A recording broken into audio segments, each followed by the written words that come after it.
하나님께서 온 세상을 지으셨습니다. 첫째 날부터 여섯째 날까지 모든 창조를 이루셨죠. 1절입니다. 천지와 만물이 다 이루어지니라.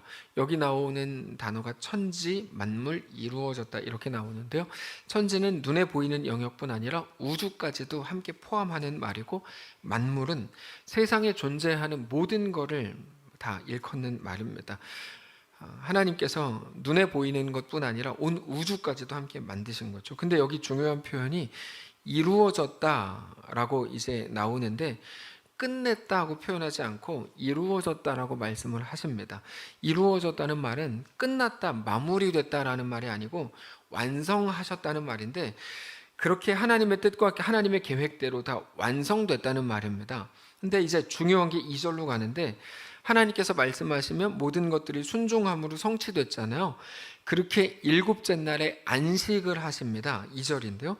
하나님이 그가 하시던 일을 일곱째 날에 마치시니 그가 하시던 모든 일을 그치고 일곱째 날에 안식하셨다. 자, 우리가 생각할 때는 창조가 6일까지 완성됐고 7일째 안식하셨다고 알고 계셨잖아요.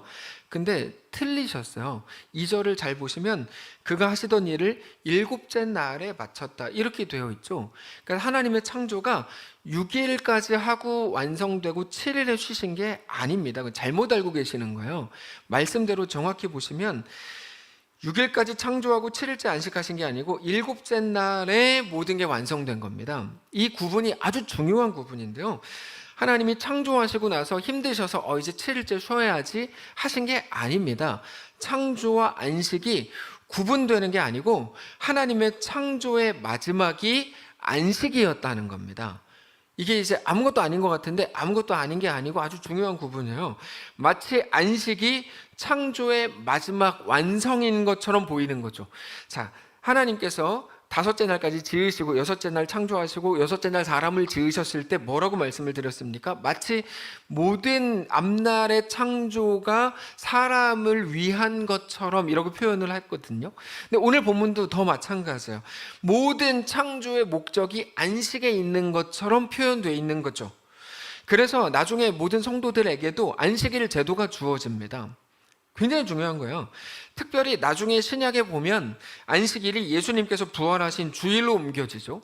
자, 그게 어떤 날인가에 대해서 3절에서 이렇게 소개하세요. 하나님이 그 일곱째 날을 복되게 하사 거룩하게 하셨으니 이는 하나님이 창조하시며 만드시던 모든 일을 마치시고 그날에 안식하셨다.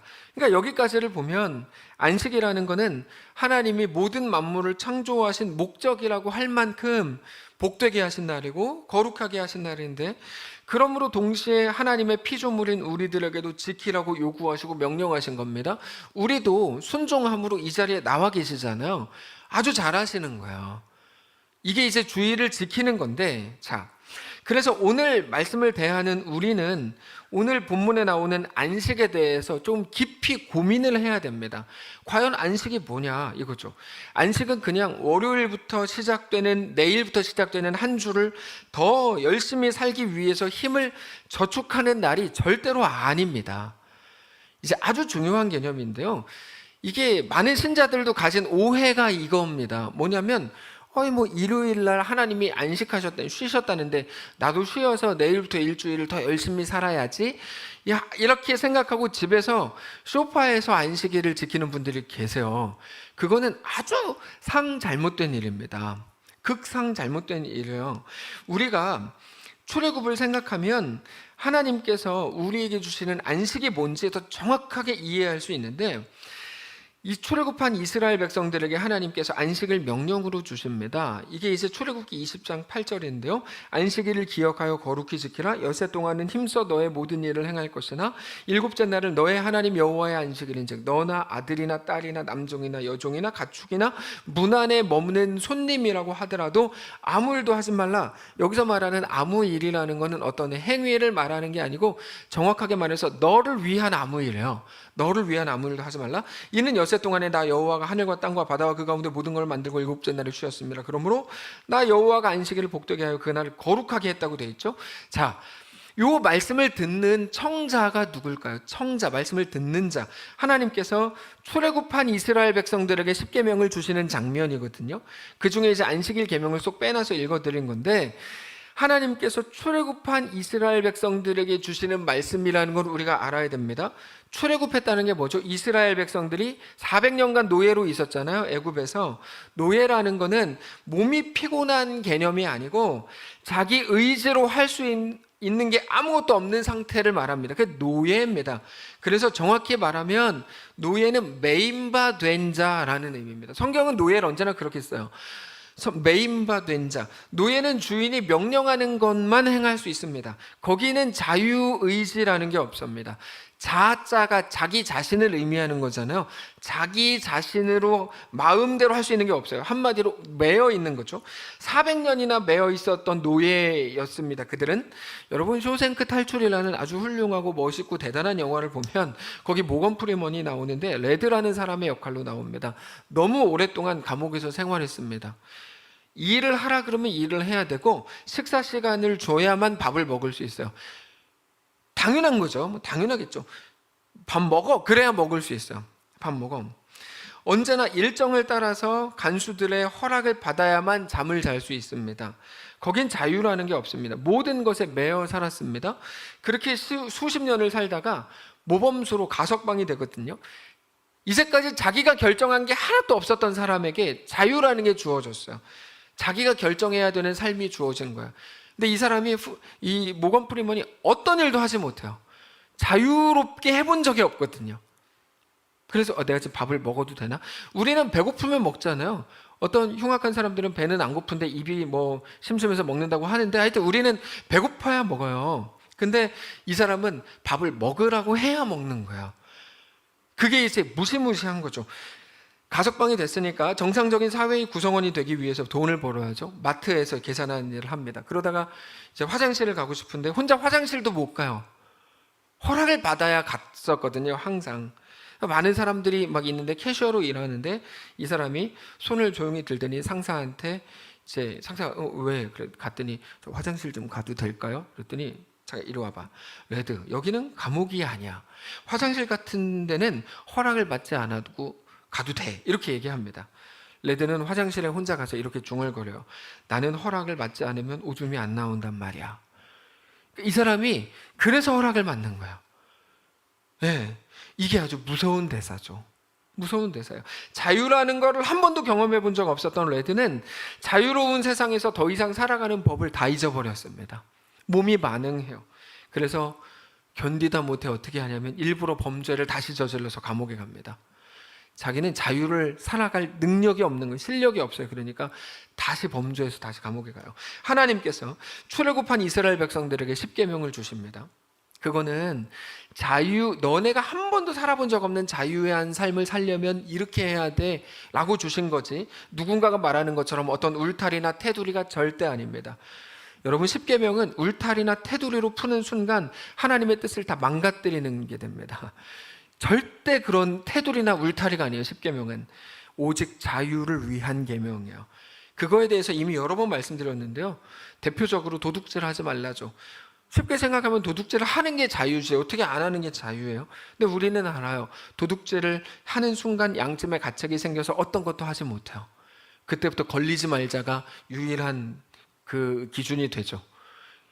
그래서 도둑질하지 말라는 거예요. 간음하지 말라 똑같아요. 어떤 사람들은 제가 이거 뭐 제자반인가 성장반인가 뭐 안수입사님 모임인가 하여튼 뭐해서 이 얘기했다가 목사님 간음하는 게 자유지 어떻게 안 하는 게 자유입니까? 이렇게 질문을 받았어요. 근데 간음하는 순간 그는 그때부터 이제 걸리지만 말자 이게 되겠죠. 우리는 모든 계명이 다 마찬가지입니다. 십계명은 그래서 율법이 아니고 자유로 풀어야만 되는 말씀입니다. 지난주 말씀을 생각해 보세요. 하나님께서 사람을 지으신 후에 생육하고 번성하고 충만하고 정복하고 뭐 다스리라 이렇게 말씀을 하셨어요. 전쟁을 해서 이기라는 말이 아니고 영광과 명예를 위해 마음껏 살아보라는 말씀이다 말씀을 드렸습니다. 그럼에도 여전히 많은 사람들은 진정한 의미에서 쉬지 못해요. 어떤 것도 마음껏 하지 못합니다. 늘 매여 있죠. 늘 매여 있어요. 이렇게 하면 내가 죽을 것 같아, 망할 것 같아, 욕먹을 것 같아, 손해볼 것 같아. 하여튼 모든 것에 매여 있어요. 근데 하나님께서는 나는 너희를 메인 존재로 만들지 않았다. 나는 너희를 가장 자유로운 존재로 지었다라고 말씀하시는 게 안식입니다. 그게 안식이에요. 근데 안식은 그냥 쉬는 게 아니에요. 안식일, 우리 주일로 하죠. 주일은 그냥 놀고 쉬고 널브러져 있는 날이 아닙니다. 휴가를 가는 날이 아니에요. 그날을 6일 동안의 피로를 씻는 날이라고 생각한다면 그건 성경에 대한 심각한 모독입니다. 그 심각한 왜곡이요. 그거는 쉼이 아니고 널브러져 있는 거죠. 만약에 하나님께서 6일 동안 온 우주를 만드시고 나서 힘드시다면서 7일째 쉬셨고, 많은 사람들을 생각하는 것처럼 쉬셨고, 그게 아무 일도 하지 않으신 거라면 하나님이 한 눈곱만큼 1분 1초라도 아무 일도 하지 않으시고 쉬신다면 그날은 우주에 대혼란이 일어나겠죠. 네. 그렇게 되면 그날은 우주와 많은 사람들에게 공포와 두려움의 날이 되겠죠. 절대로 복된 날이 될 수 없습니다. 하나님께서 마지막 날 안식하셨다는 말의 의미는 지난 6일간의 창조의 방식이 아닌 다른 방식으로 그날을 기념하셨다는 말이에요. 이 다른 방식이라는 게 뭘까요? 6일 동안 만드신 모든 것들에 대해 만족하고 즐거워하는 방식입니다. 그게 우리에게 주어진 안식이라는 겁니다. 여러분, 피조물인 우리는 뭘까요? 우리가 피조물, 하나님의 백성, 하나님의 자녀인 것에 대한 확인의 날이 안식일이고 주일입니다. 그래서 어떤 분들이 처음에 교회에 와서 신앙이 어릴 때 이런 질문을 많이 해요. 목사님, 주일에는 쉬어야 되지 않습니까? 근데 왜 자꾸 교회에서 일을 시킵니까? 라고 질문할 수 있죠, 당연히. 그거는 안식일, 성경을 몰라서 하는 말이에요. 그렇게 질문할 수 있어요. 답을 예전에 드렸는데요. 이제까지 일주일 동안 당신이 유급 노동을 하셨다면 주일은 무급 노동을 하시는 날입니다. 그게 정확한 안식일 개념이에요. 집에서 널브러져 있는 게 안식일이고 쉬는 게 아니에요. 근데 많은 사람들이 완전히 잘못 알고 있어. 그렇지 않습니다. 주를 위해 일하는 날이 안식이래요. 네. 그래서 안식일, 주일은 뭐냐면, 안식일 하니까 안식일 끼고 나쁜 놈들이 자기들이 단어를 갖다 쓰니까 못 쓰겠어요. 주일이라고 합시다. 이 하나님의 교회도 원래 얼마나 좋은 말입니까? 근데 나쁜 놈들이 자기들이 갖다 쓰니까 우리가 못 쓰잖아요. 이 주일날은 어떻게 하는 거냐면 늦게 일어나고 누워있고 쉬는 날이 아니고 지난 6일과는 다른 방식으로 살아가는 날입니다. 주일은 6일 동안 나를 위해 돈을 벌고 나를 위해 관계를 맺고 나를 위해 그렇게 살았다면 이제는 다른 방식으로 다른 목표를 위해 사는 날이라는 의미입니다. 내가 하나님의 백성이고 내가 하나님의 자녀고 오직 하나님의 사람인 것을 드러내기 위해 살아가는 날이 주일입니다. 그 다른 방식, 그 다른 목표. 그래서 아까 출애굽기에서는 너나 아들이나 남종이나 여종이나 머무는 객이라도 너를 위해 아무것도 하지 말라고 말씀하시는 거예요. 그게 정확히 맞는 거예요. 그래서 우리 선배들은 좋은 의미로 주일에 돈 쓰지 않았죠. 저는 아주 좋은 의미라고 생각해요. 물론 우리는 주일에 돈을 펑펑 쓰지만, 펑펑은 아니죠. 눈이 펑펑 오죠. 근데 우리가 하여튼 돈을 쓰지만 그건 좋은 의미로 그렇게 하는 거죠. 예. 아주 좋은 전통이었다고 생각해요. 좋은 전통이었다고 생각해요. 세상은 그날 다른 목표를 가지고 다른 방식으로 살지 못합니다. 세상은 그렇게 못 살아요. 지난 6일과는 다르게 살지 못해요. 다른 방식으로 살아갈 용기가 없거든요. 불안해서 그래요. 불안해서. 그래서 어떤 사람들은 둘이 같은 사람들입니다. 어떤 사람들은 자기를 위해 여전히 일을 하고 주일에 또 어떤 사람들은 같은 사람들이에요. 여전히 자기를 위해 쉬겠다고 말합니다. 이 둘은 다른 게 아니고 똑같은 사람이에요. 둘 다 자기 자신을 위해 무언가를 하는 중이거든요. 똑같은 거예요. 6일 내내 자기 자신을 위해 살다가 7일째마저도 자기 자신을 위해 쉬는 거야. 그거는 잘못하는 거야. 네. 다른 방식, 다른 목표가 아니기 때문입니다. 그건 안식이 아닙니다. 그 불안이 우리에게 주시는 하나님의 명령을 지키지 못하게 하는 거죠. 우리 예수님께서 주신 말씀을 기억해 보세요. 예수님 뭐라고 말씀하셨습니까? 오직 하나님이 너희를 먹이시고 너희를 입히고 너희를 살게 하는 분인 것을 믿으라고 마태복음 6장에서 말씀하셨어요. 그러므로 어차피 하나님 나를 먹이고 입히니까 이제 어린아이들은 이렇게 질문해요. 그럼 내가 아무것도 안 해도 되는 거 아닙니까? 신앙이라는 이름으로. 하나님께서는 믿음으로 인해서 널브러져 있으라고 말하지 않으시고 그거를 믿고 너희는 먼저 그의 나라와 그의 의를 구하라고 말씀하시죠. 자, 믿음이 뭡니까? 믿음은 내가 믿으면 모든 일을 다 잘 될 거라고 하는 생각이 아닙니다. 그럼 믿음이라고 성경은 절대 부르지 않아요. 네가 뭐 생각한 대로 다 될 거야. 그거 뭐 어디 믿음이에요? 그걸 기대라고 부르지, 신념이라고 부르고 믿음이라고 부르는 게 아니에요. 우리가 믿음에 대해서 잘 이해하셔야 되는데, 믿음은 여러분 고난을 사라지게 하는 주문이 아닙니다. 자꾸 그냥 죄송합니다, 사기꾼들이 그렇게 얘기하는데요, 그렇지 않아요. 믿음은 뭐냐면 고난 속을 담대하고 씩씩하게 걷게 하는 능력이에요. 그래서 늘 말씀드리는 것처럼 믿음은 명사가 아니고 동사예요. 믿음은 머물러 있는 게 아니에요. 개념으로 우리를 움직이게 하는 거예요. 믿음은 어려움 속을 걷게 하는 힘입니다. 기도로 홍해를 피하고 요단강을 피하는 게 믿음이 아닙니다. 완전히 반대죠. 홍해 앞에 서고 요단강에 발을 담그게 하는 게 믿음이라고요. 그래서 우리가 기도해야 된다면 무엇 때문에 기도해야 됩니까? 그 길을 걸어야 하기 때문에 기도해야 되는 거예요. 걸어야 되는데 하나님 걸으라 그러시는데 걸을 힘이 없잖아요. 그러니까 기도하라고 하시는 거예요. 기도하면 걸을 힘을 주겠다. 우리가 말하는 것대로는 뭡니까? 걸을 힘과 용기와 담대함과 믿음을 주시는 거죠. 그 길을 통해 우리는 영광스럽고 명예로운 성도가 되거든요. 그래서 우리 예수님께서는 그 믿음으로 그러므로 쉬라고 하시지 않고 오히려 먼저 그의 나라와 그의 의를 구하라고 말씀하시는데요, 여기서 구하라는 말은 기도하라는 의미가 아니고 걸으라는 말이에요. 너희는 먼저 그의 나라와 그의 의를 위한 걸음을 걸어라. 그러면 우리가 내 나라가 아니고 하나님 나라를 위한, 내 나라는 한국을 말하는 게 아니고 우리 인생을 말하는 건데, 하나님 나라를 위한 의와 그것을 위한 삶을 살아가면, 그럼 우린 죽고 망할 것 같은데, 우리는 완전히 망해가지고 쪽박 잘 것 같은데, 아니요, 우리에게 대한 하나님의 목적, 너희를 가장 아름답게 하고 존귀하게 하고 하나님이 우리를 위해 지으셨을 때 처음 계획하셨던 그 가장 영광스럽고 가장 명예롭게 하는 그 삶을 하나님이 우리에게 더하시겠다고 약속하시는 겁니다. 그게 마태복음 6장이에요. 그러므로 염려하여 이르기를 무엇을 먹을까 무엇을 마실까 무엇을 입을까 하지 말라. 여기서 무엇을 먹을까는 메뉴를 어렵게 결정하지 말라가 아니에요. 여러분 다 이해하시죠? 다 이해하시죠? 이는 다 이방인들이 구하는 것이라 너희 하늘 아버지께서 이 모든 것이 너희에게 있어야 할 줄 아시느니라.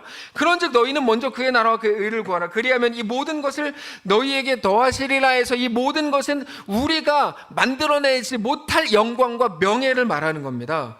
이게 안식이고 이게 쉼입니다. 그 삶을 믿음으로 살아보는 날이에요. 그 삶을. 그래서 내가 6일 동안 나를 위해 살면서 이게 아니면 살 수 없다고 겁먹고 있었는데, 내 인생이 내 것이 아니고 하나님의 것입니다. 내 삶이 주께 속했습니다. 내 삶의 주인은 역시 하나님입니다. 내 삶의 왕은 하나님입니다. 하나님이 창조주고 나는 피조물입니다. 내가 영원히 함께 살 분은 오직 하나님입니다. 주를 찬양합니다라고 고백하고 확인하는 날이죠. 그 고백을 보고 경배한다, 예배한다고 말하는 거예요. 예배는요, 뭐 언제는 한번 일어났다가 앉았다가 뭐 주기도문하고 뭐 이게 예배가 아니에요. 예배는 내가 하나님의 자녀입니다, 하나님 나의 왕입니다라고 고백하고 내가 주님을 찬양합니다라고 하는 거예요. 그렇게 예배하고 고백하는 날이 주일인 겁니다. 네, 그게 주일을 지키는 방법이에요. 결국 진정한 안식은 일을 안 하고 소파에 앉아 쉬는 게 죄송합니다, 소파 없는 집이 있기 때문에 일을 하지 않고 그냥 방바닥 구석에 앉아 있는 게 쉬는 게 아니고, 지난 6일과는 다른 일을 하는 날이에요. 다른 일을, 목표를 가지고 다른 목표를 가지고 다른 방식으로 사는 날이라는 걸 기억해야 됩니다. 그리고 그거는 먼저 그의 나라와 그의 의를 구하는 그런 날인 거죠. 우리를 두렵게 만드는 세상, 우리 현실과 모든 상황 한가운데에서 하나님을 보고 하나님과 같이 걷는 겁니다. 근데요, 이 날이 없으면 우리는 절대로 그거를 할 수가 없습니다. 그 상황에, 우리가 보이는 상황에 계속 매여 있으면 그것밖에 안 보이기 때문에 어떤 것도 할 수가 없어요. 내가 누구인지 잊어버리게 됩니다. 우리 하나님과 같이 걷는다는 이 말이 아주 중요한데, 같이 걸으려면 같은 방향과 같은 속도로 가야 됩니다. 한국에서 이상하게 들리실 수 있는데 이상하게 생각하지 마세요. 제가 보니 그런 거예요. 제가 보니 한국에서 불륜과 진짜 부부를 구분하는 어떤 기준들이 몇 개 있어요. 뭐 여러 개 소개 굳이 할 필요 없는데, 하나는 그 중에 큰 것 중에 하나가 남자가 10m 앞서 걷고 여자가 10m 뒤에 걸으면 부부일 가능성이 상당히 높아요. 근데 둘이 손잡고 걸으면 좀 이상하다, 혹시 뭐 이렇게 생각이 될 수 있잖아요. 우리는 좀 이상한 문화인지 하여튼 뭔지 모르겠어요. 그래서 꼭 뒤에 있는 분은 같이 가 이렇게 얘기해.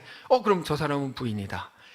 제가 이제 기본적으로 부분이 아니냐 판별하는 판별법이거든요.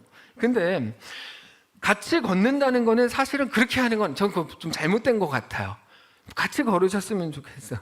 네, 근데 같은 방향과 같은 속도라는 건 굉장히 중요합니다. 왜냐하면 세상이 우리에게 요구하는 속도와 하나님이 이끄시는 속도는 언제나 다르기 때문입니다. 세상이 우리에게, 이건 느리냐 빠르냐의 문제가 아닙니다. 세상이 우리에게 요구하는 속도는 언제나 조급증으로 인한 속도를 요구합니다. 근데 하나님은 전혀 다른 속도로 우리에게 일하시죠. 여러분, 기도 열심히 하시는데 안 들어질 때 있죠. 우린 짜증나죠. 하나님 왜 이것도 안 들어주지? 내일 계약인데 왜 지금까지 아무 일도 안 하시지? 막 이렇게 생각할 때가 있잖아요. 우리는 급한데 시속이 막 120인데 하나님의 시속은 5. 막 이렇게 느껴지실 때 많잖아요. 누가복음 8장을 보면 회당장 야이로 이야기가 나옵니다. 야이로에게 12살 된 딸이 있었어요.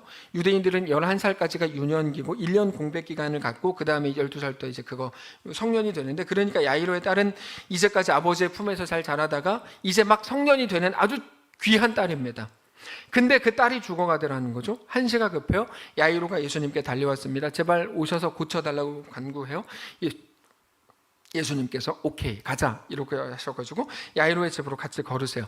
야이로의 마음은 너무너무 조급하죠. 예수님께서 빨리 가시기를 원해요. 근데 예수님은 조급해 보이지가 않아요. 전혀 급하지 않아요. 오히려 수많은 무리들에게 둘러싸여서 에워싸 밀더라고 표현될 만큼 천천히 걸어갔어요. 안 그래도 천천히 가서 야이로의 마음이 미치겠는데, 가시던 길에 한 여자가 예수님의 옷에 손을 대고 병 고침을 받습니다. 굳이 예수님은 모른 척하고 가시던 길을 가면 됩니다. 고쳐달라 그런 것도 아니고 예수님이 가시던 길에서 살짝 옷을 건드려가지고 병이 난 것뿐인데, 예수님은 거기 멈추어 서서 돌이켜서 누가 내 옷에 손을 댔냐고 물어보세요. 에워싸 밀릴 만큼 사람들이 몰렸다는 말은 예수님의 옷에 손을 댄 사람이 한둘이 아니라는 말이거든요. 근데도 그 여자를 찾으시고 거기서 대화를 하세요. 이쯤이면 대화를 하는 게 아니고 노닥거리시는 거죠. 거기 있는 사람들은 다 알아요. 야이로의 딸은 죽어가고 있고, 그래서 예수님이 급하게 야이로의 집에 가셔야 되는 것도 다 알아요. 근데 자꾸만 천천히 가시더니 급기야 어떤 여자를 만나서 대화를 하시더라는 거예요. 내일이 계약인 것도 알고 우리 구역 식구들도 다 알아요. 왜냐면 엄청 말하고 다녔거든요. 근데 아무 일도 일어나지 않는 것도 다 알아요. 사람들은 웅성거리는 거죠. 왜 저러셔? 빨리 가서 야이로의 딸을 고쳐야 되는 거 아니야? 왜 자꾸 시간 끌어? 혹시 못 고치는 거 아니야? 막 웅성거리기 시작했을 거예요. 그 여자는 12년 동안 고생하던 혈루증을 고침받은 건데, 12년 동안 고생했다는 말은 한시가 급한 일은 아니라는 말이죠. 오늘 고침받고 내일 고침받아도 돼요. 근데 왜 죽어가는 아이를 두고 죽을 병도 아닌 사람을 먼저 만나시냐는 거죠. 도대체 예수님의 방식은 뭐 일을 이런 식으로 하냐라고 모세가 하나님께 따졌잖아요. 그런 것과 비슷한 거예요. 정 그 여자와 대화를 하셔야겠다면, 야, 너 나 따라와. 내가 좀 급하니까 따라와. 그리고 나서 야이로의 딸을 먼저 만나신 후에 여자를 만나면 되는 거 아닙니까? 이쯤 되면 야이로를 정말 힘들게 하는 건 죽어가는 딸의 병이 아니고 그거를 알면서도 늦게 걷는 예수님에 대한 야속함이죠. 여러분, 우리가 다 매일 경험하는 거예요. 뭐 성경에만 나온 것처럼 그렇게 막 보세요. 우리가 매일 경험하는 거잖아요. 여러분, 기독교 최고의 변증가로 알려진 C.S. 루이스의 경우에 그가 어렸을 때 아무리 기도를 해도 어머니의 병이 낫지 않고 어머니가 돌아가셨어요. 그것 때문에 하나님께 실망하고 하나님을 떠나버립니다. 물론 나중에 다시 하나님께 돌아오지만 우리는 우리의 기대와 요구가 있고 우리 기도 제목이 있어요. 그리고 하나님의 이끄심, 그 사이의 간격을 보고 고난이라고 부르거든요. 내가 기도하는 내용이 있고 하나님이 이끌어 가시는 그 간극이 있어요. 그게 고난인 건데, 고난이 기독교의 가장 중요한 주제가 되는 이유가 바로 이겁니다. 우리가 이 땅을 살아가는 동안에 하나님을 알고 하나님께 속한 자가 되는 게 가장 중요한 문제이기 때문이에요. 근데 우리는 세상이 우리에게 가르쳐주고 요구하는 대로 자꾸 살아가려고 그래요. 하나님께도 막 그거를 요청하고 그거를 자꾸 강요해요. 그래서 심지어 어떤 못된 놈은, 죄송합니다, 어떤 나쁜 사람은 뭐 하늘의 보좌를 움직이는 좀 이상한 것만 얘기를 하고 막 그런 시대가 됐어요. 그게 싫다는 거죠. 하나님 이끌어가는 방식은 싫고 그 속도는 싫고 내가 원하는 대로 하나님까지 조정하겠다는 거죠. 예수님은 실제로 야이로의 조급증과는 완전히 다른 속도로 걸으십니다. 그리고 예수님이 그러는 사이에 어떻게 됐죠? 야이로의 딸이 진짜 죽었습니다. 여러분, 야이로의 집에서 사람이 한 명 오더니 예수님이 오실 필요가 없습니다라고 예수님이 들릴 만큼 큰 소리로 예수님 들으라고 야이로에게 말하죠. 사실 야이로는 그 최악의 상황을 피하려고 예수님께 찾아온 거거든요. 최악의 상황은 피하자. 야이로가 상상하던 최악의 상황이 일어난 겁니다. 그것만 피하고 싶었는데 그 일이 일어났어요. 하나님은 도대체 왜 그렇게 몰아넣으실까요? 이 본문은 조급할 수밖에 없는 야이로의 상황과 그에게 공감하는 우리에게 그 모든 걸 아시면서도 하나도 조급해하지 않는 예수님 사이에서 우리에게 무언가를 느끼라고 하는 것처럼 말해주는 것 같아요. 도대체 예수님은 왜 그러시는 걸까? 사실 예수님은 우리가 잘 아는 것처럼 그 딸이 죽을 때까지 기다리신 거예요. 딸이 죽을 때까지 기다리신 거예요. 왜? 그래야 죽은 자를 살리니까. 여러분 되게 쉬운 해석 아닙니까? 이거 어렵지 않아요. 그래야 죽은 자를 살리니까. 사람들은 이해할 수 없었죠. 근데 사실 그게 우리에게 대한 하나님의 구원입니다. 구원은 죽을 뻔한 사람을 살리는 게 아니죠. 에베소서에 분명하게 나오는데요, 우리 구원에 대해서 너희 허물과 죄로 죽었던 너희를 살렸다고 말합니다. 중요한 건 이겁니다. 우리가 이해할 수 있거나 이해할 수 없는지가 아니고 우리 예수님의 그 걸음과 그 속도가 우리와는 분명 다르다는 거죠. 이게 중요한 거예요. 그리고 우리는 우리의 속도를 하나님께 요청하고 강요하면서 자꾸 우리 속도로 하나님 맞춰주십시오라고 얘기하지만 사실 우리는 우리 예수님의 속도와 그 방향으로 함께 걸어야 된다는 것을 모든 사건을 통해 계속 말씀하시죠. 요한복음 9장 말씀드렸죠. 맹인이 있습니다. 맹인을 두고 예수님의 제자들이 묻죠. 도대체 저 사람은 부모의 죄 때문입니까? 자기 죄 때문입니까? 왜 맹인이 됐습니까? 우리가 똑같이 묻죠. 지금 내가 이 상황이 된 거는 우리 부모 죄 때문입니까? 내 죄 때문입니까? 우리 남편 때문이겠죠? 뭐 이렇게 할 때 우리 하나님께 묻죠. 누구 죄 때문입니까? 그때 예수님 뭐라 그러세요? 야, 누구 죄 때문이 아니야. 하나님이 그 안에서 하나님의 일을 하시고자 하는 걸 나타내려고 하는 거야. 우리는 그걸 어떻게 해석했습니까? 그것을 통해 하나님이 영광을 받으실 거야. 네. 결국에 예수님께 적응하는 게 우리 신앙생활이고 우리에게 요구된 믿음이라는 겁니다. 그래서 우리는 창조의 하나님이라고 부르죠. 창조의 하나님이라는 말은 창세기의 하나님이라는 의미가 아닙니다. 창조의 하나님이라는 말은 우리가 이미 알고 계시듯이 무에서 유를 만드시고 없는 것에서 있는 것으로 부르시고 죽은 자를 살리시는 분이라는 의미입니다. 모든 불가능에서도 모든 역사를 이루시는 하나님을 말하는 겁니다. 중요한 일을 앞두고 비가 온다고 예보가 떴는데 그래서 기도를 해요. 하나님, 비가 안 오게 해주세요. 근데 그는 몰라요. 비가 안 오면 어떻게 되는 건지 모르고 비가 오면 어떻게 되는 건지 일단 몰라요. 우리는 몰라요. 일단 기도를 해요. 원하는 게 그거거든요. 우리 교회가 체육대회를 하는데 밖에서 체육대회 해요. 근데 우리는 비가 오면 안 되잖아요. 왜 안 되는지 모르겠어요. 어쨌든 안 되잖아요. 기도를 해요. 하나님, 비가 안 오게 해주십시오. 날씨가 좋게 해주십시오. 근데 비가 왔어요. 3mm 내린다 그랬던 비가 300mm가 왔어요. 우리는 비가 오면 큰일 나는 줄 알지만 여러분, 그때에도 하나님은 여전히 전능하신 하나님이시고 창조의 하나님이시죠. 하나님의 능력이라는 게 고작 비가 온다 그랬는데 기도 많이 하면 비가 안 오게 되는 그런 게 아니라는 것을 알아야 됩니다. 고작 그런 하나님을 믿으면 안 됩니다. 하나님은 그 어떤 것보다 크신 분인 것을 우리가 알아야죠. 야이로의 딸이 죽지 않아야 되죠. 야이로의 생각으로 안 죽어야 되잖아요. 근데 죽었어요. 근데 그래서 더 놀라운 역사가 일어나는 겁니다. 세상의 방향과 세상의 속도를 거스르는 하나님의 방향과 하나님의 속도가 우리를 살린다는 것을 믿음으로 고백하실 수 있기를 바랍니다. 병든 자에게는 여전히 생명이 붙어 있죠. 죽은 사람에게는 생명이 없습니다. 예수님은 아예 생명을 주시는 분인 것을 알게 되는 거죠. 결국에 비가 오는지 안 오는지의 문제가 아니고 그때에도 하나님이 함께 하는지 아닌지의 문제라는 겁니다. 그걸 보고 질서라고 부릅니다. 질서. 내가 누군지를 알고 내가 믿는 내 하나님이 누구신지를 아는 거죠. 그러니까 똑똑한 사람, 여기서 말하는 똑똑하다는 말은 스스로 똑똑하다고 생각하는 사람들은 하나님을 믿을 길이 없어요. 너무 많은 걸 알고 있다고 본인은 생각하거든요. 근데 우리 같은 사람들, 머리는 좋지만 똑똑함을 거부하는 사람들, 우리는 하나님을 믿기로 하는 거죠. 그 고백을 비가 오는 현실 한가운데서 하는 거야. 그러면 세상과 현실과 상황이 주는 모든 조급증에서 벗어나서 이게 무릎을 딱 치는 거죠. 내가 아니요 하나님이 왕이십니다를 알게 되고 고백하게 되는 겁니다. 그게 주일이라고요. 그게 우리가 매일 보는 것, 매일 들리는 소리, 우리를 둘러싸고 있는 것들 한가운데 있으면 그게 전부인 줄 알아요. 그때는 어떤 말도 안 들려요. 우리 다 해봤잖아요. 옆에서 아무리 말해도 안 들려요. 그냥 보이는 게 전부인 줄 알아요. 세상이 가는 그 길로 나도 가지 않으면 나만 뒤처지는 것 같고 남들과 다른 내 조건에 대해서 막 불평이 생기고 불만이 생기고 이해가 되지 않아요. 나만 하여튼 피해자예요. 남들이 가진 것을 가지지 못한 나는 결국 망할 것 같고 나만 비참하게 느끼게 해줘요. 내가 괜히 저런 놈하고 결혼해야 돼. 내 인생이 이렇게 됐어요. 내가 그때 두 번째 남자랑 결혼했어야 되는데 라고 그렇게 생각하는 이유가 그것 때문에요.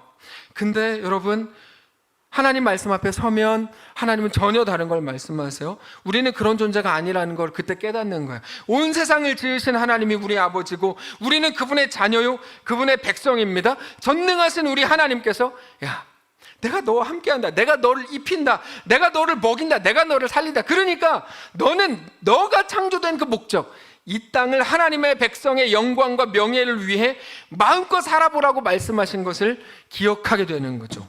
그래서 안식하셔야 됩니다. 주 앞에 그래서 나오셔야 돼요. 말씀을 들으셔야 됩니다. 그게 리프레시가 되는 거거든요. 그러면 비로소 세상과 다른 이유로 웃을 수 있고 세상과는 다른 이유로 울 줄 알게 되죠. 옆에 사람은 물어봐야 돼요. 너 왜 울어? 근데 이제 하나님의 마음 때문에 같이 우는 거고, 여기서 웃음이 나와. 왜 웃어? 근데 하나님께서 주시는 이유로 미소를 띠게 되는 거죠. 결국에 하나님은 오늘 우리에게 그것을 말씀하시는 겁니다. 우리가 살아가는 질서가 바로 그 질서여야 한다는 거죠. 애굽의 메인 질서로는 안 됩니다. 하나님이 만드신 세상이고 하나님이 다스리시는 세상이고 하나님이 주인이신 세상이고 하나님이 왕이신 세상인 것을 믿고 가는 겁니다. 저는 그래서 그 표현이 너무 중요한 것 같아요. 같은 이유로 웃고 같은 이유로 울 수 없는 존재라는 것을 비로소 알게 되는 거죠. 그 온전한 삶의 질서가 회복되어야 합니다. 그거는 바로 다른 방식입니다. 어떤 다름이요? 세상에 매이지 않는 방식이죠. 그게 바로 출애굽입니다. 출애굽을 히브리어로 하면 엑소더스인가요?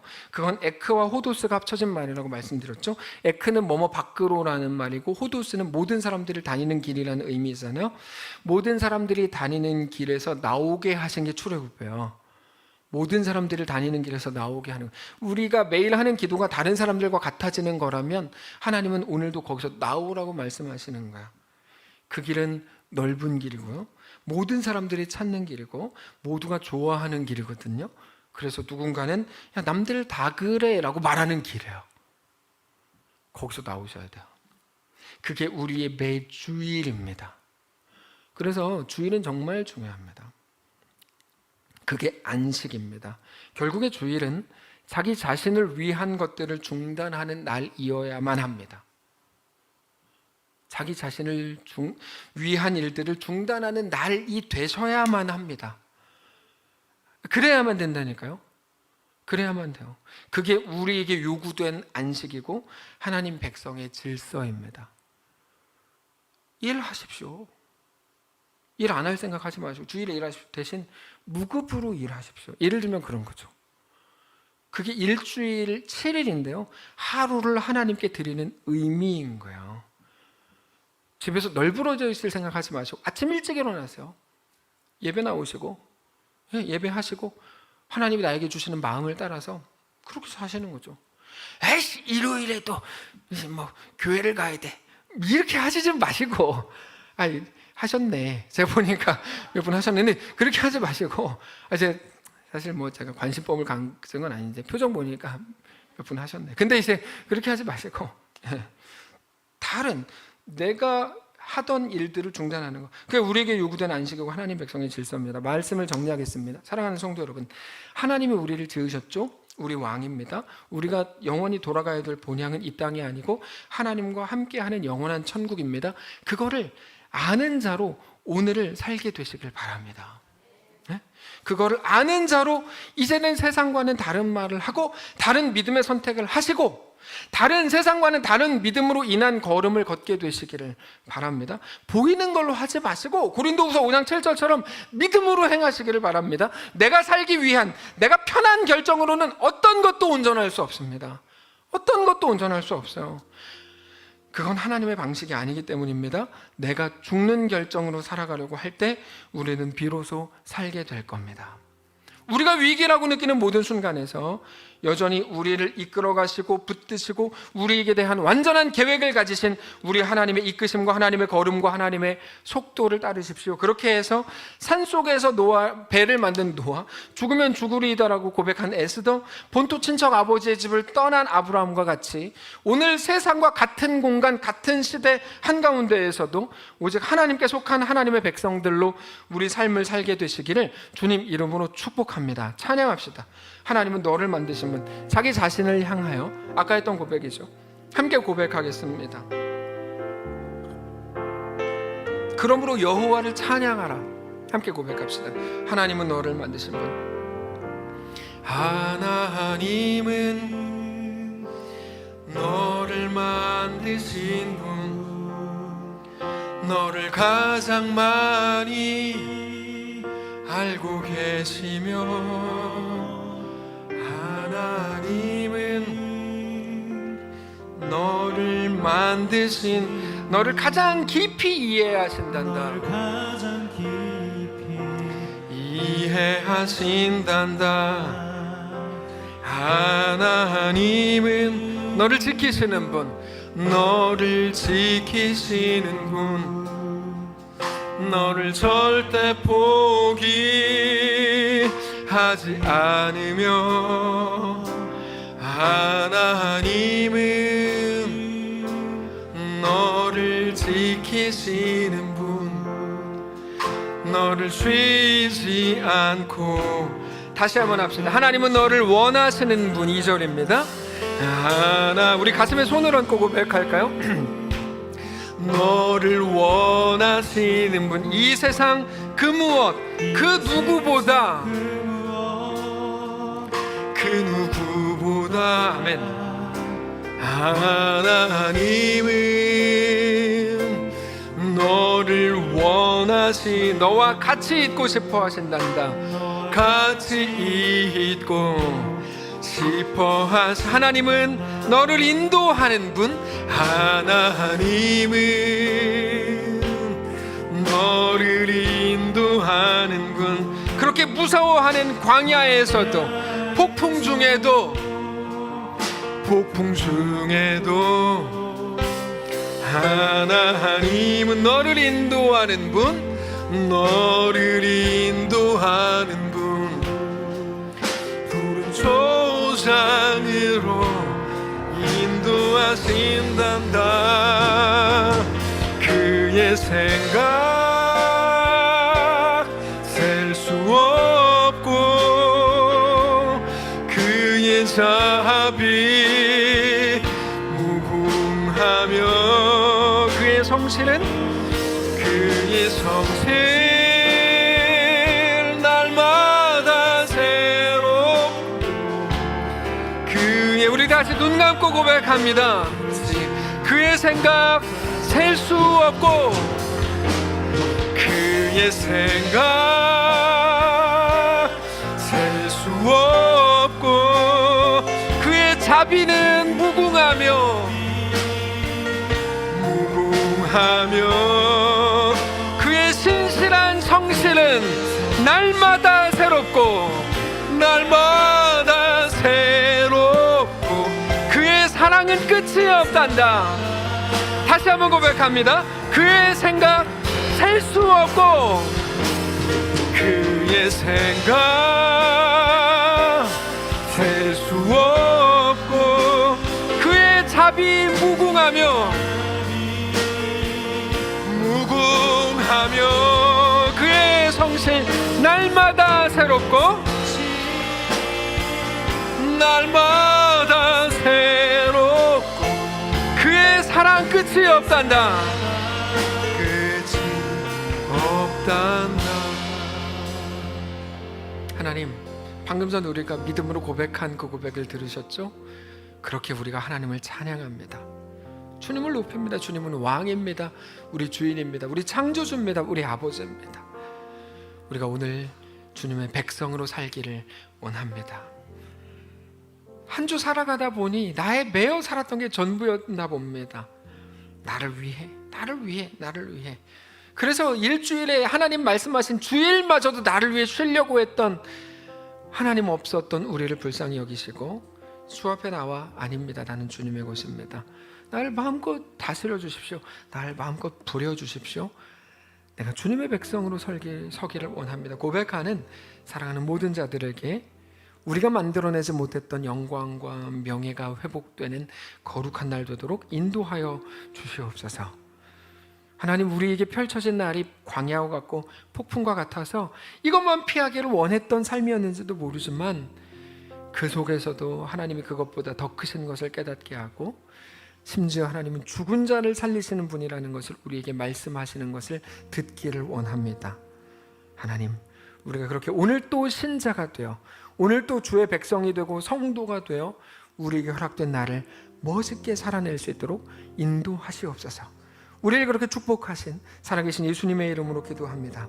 아멘. 이제는 우리 구주 예수 그리스도의 은혜와 하나님 아버지의 다함없는 사랑과 성령의 교통인도 역사 위로 함께 하심의 은사가 이 시간 주를 바라보며 예수 안에 허락된 그 길을 믿음으로 걷기를 소원하는 사랑하는 모든 성도들 머리머리 위에 오늘 파송되어 한 번도 걸어본 적 없는 그 길을 믿음으로 또 걷기로 결정하는 사랑하는 그 가정 위에 귀한 헌신을 끝내고 이번 주 목요일에 돌아오게 될 그 지체 위에 앞으로의 우리의 모든 날들 위에 앞으로 펼쳐질 2023년과 우리 모든 인생 위에 이 교회 위에 이제로부터 영원까지 함께 계실지어다. 아멘.